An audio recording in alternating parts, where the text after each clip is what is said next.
Whether you need to update the amount of units received, missing, or damaged, you can do it all in bulk, simply by going to Settings, Bulk Import Export, then by selecting Receiving Bulk Update. At that point, you simply need to click Download, and you will get an actual export that you'll be able to download that. Once you select Download, the export will look something like this. Now, each of the components that are critical will have the 3 asterisks at the top, as well as they will be labeled in gray.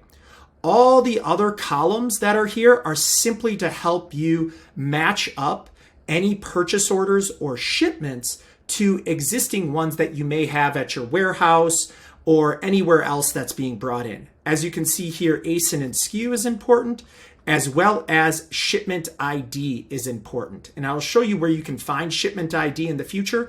But what's also relevant is you'll see purchase order name will also be here. So if you have a purchase order with multiple shipments, you'll be able to see each individual shipment ID located there.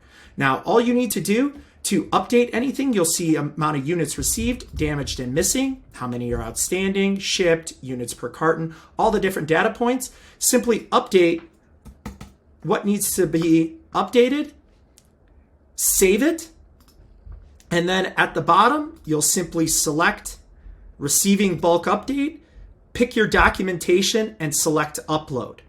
If it uploads with an error, you will be notified on which cell in the Excel document is inaccurate. You can make the edit and simply re-upload it. Something very important to understand is that if you upload a document and it has an error, none of the document or any of the changes made in the document will be saved until the entire document is saved properly.